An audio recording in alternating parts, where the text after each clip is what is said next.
What is the difference between Oda, Kishimoto, and Kubo? I've been thinking about this a lot since you'll see a manga that everyone likes but then it gets cancelled. Or you'll see someone like Kishimoto, the creator of Naruto, start a new manga and it gets mixed reviews. So the question I want to answer, or rather, understand how to answer, is what is the difference between a good mangaka and a great mangaka? Now, in all honesty, there's never going to be an objective answer to this question. I might love one creator for the one manga they did, and you might hate them for the same manga. Neither of us are wrong and we're both right, but there are some common rules I think we can all agree on. So, in an attempt to provide some structure to the topic, I came up with 5 things everyone should consider when we're deciding whether someone is one of the greats. Again, this is by no means an objective test. It's just something that hopefully we can use to make conversations a little more constructive. Also, as this is more of a factor test, it's not something where like if one person has 3 out of 5 and the other has 5 out of 5, the 5 is automatically better. It's more like, well, here's 5 things everyone should be able to do. So for example, the first 2 factors are the most essential. As in, if you don't have these 2, not only are you not a great mangaka, you're probably not even a good one. So to start, I think most people will agree the first thing every mangaka needs is good art. Some things to consider for this one are things like how good is your art style? How good are your character designs? How is your paneling? The idea is that before someone even picks up your manga, the art is the first thing they see.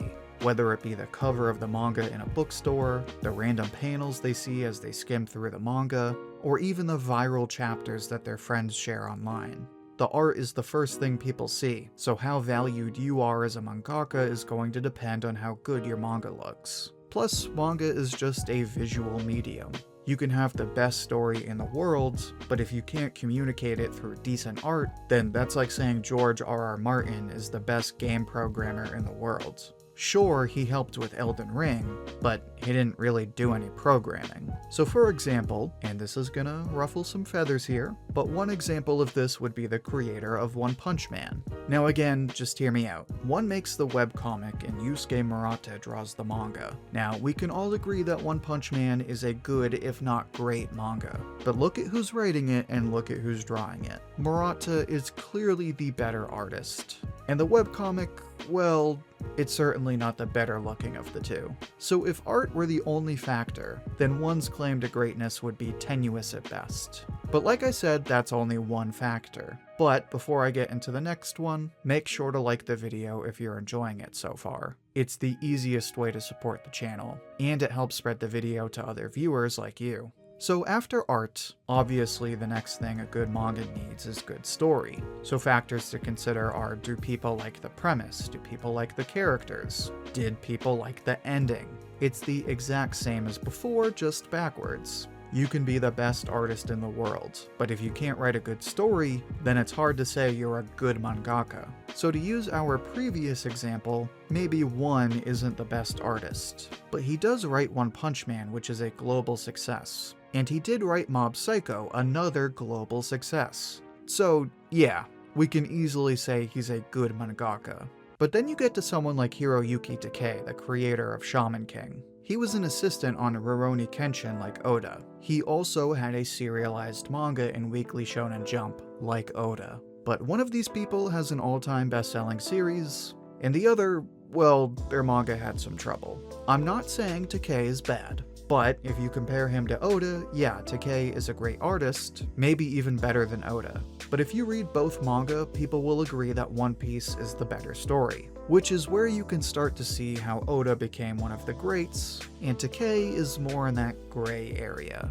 He's good, but because of how Shaman King ended, it's hard to say whether he earned that great title. But obviously there's more to it. Art and story are just the essentials. Moving forward, here's where we start to see what makes a great mangaka. The next thing people should consider is longevity. For example, if you can keep a story going, then that's a major achievement. Not to say a story that's 1,000 chapters is always better than a story that's 100 chapters, but if you can sustain a story for hundreds of volumes, then that takes a lot of skill. So sure, maybe One Piece is a bit long, but you have to give Oda credit for supporting the story for as long as he has. The same goes for manga like Hajime no Ippo, Bleach, Naruto, whatever. That's one thing where you can separate good from great because a lot of mangaka write a story that goes for 100, maybe 200 chapters. But if you write a story for 3, 4, 500 plus chapters and people still like it, then you start to enter a tier above everyone else. But that's if you can do it well. Now, that's one factor. Another factor to consider is repeatability. In other words, how many successful manga does a person have? So like, look at basketball. You'll have some guys that might have 1 ring, maybe 2. But Larry Bird has 3 rings. Kobe had 5 rings. Michael Jordan has 6 rings. The idea is that it takes a certain level of skill to win to figure it out. A lot of people can win 1 time. Sometimes you just get lucky. But when you can repeat that success 4, 5, even 6 times, luck is no longer in the equation, and you're certainly in a league of your own. So for this example, and this is where I'm really gonna piss people off, let's talk about Kishimoto. So he created Naruto. Massive success. Arguably the best manga of all time, and I doubt anyone can argue he isn't one of the greats. However, if you were to compare him to other mangaka, one of the things you would discuss is, well, how many big manga does he have? So he has Naruto and all of its spin-offs. But then you look at how Samurai 8 turned out and it's not so great.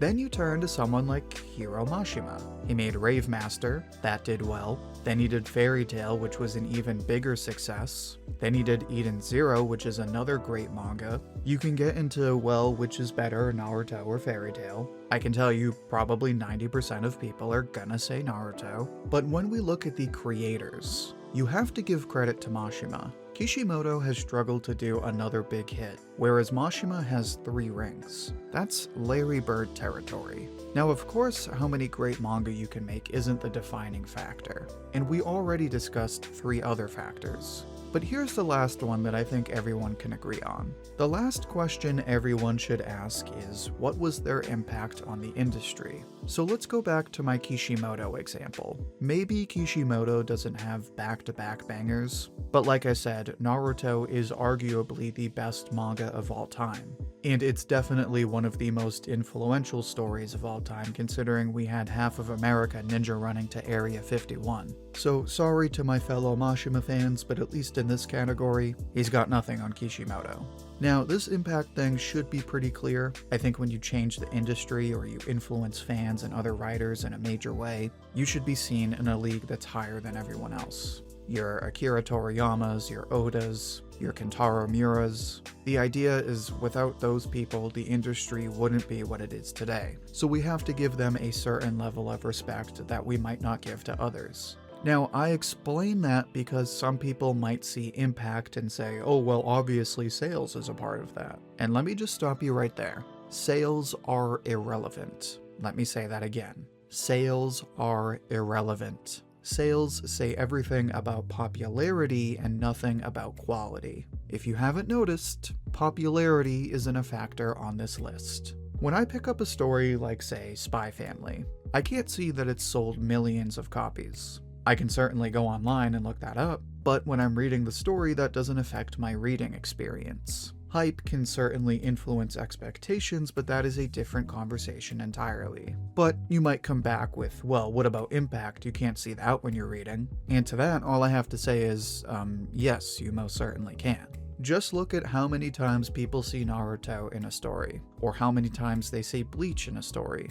Especially how many times people see Berserk or Dragon Ball in a story. So now, sales are not a factor when we're discussing what makes a great mangaka. So on that note, let's go over that list again. So you have art first, then story. Then the next 3 are longevity, repeats, and impact. The first 2 are the very basic elements of any good mangaka, and the last 3 are what separate the greats from everyone else.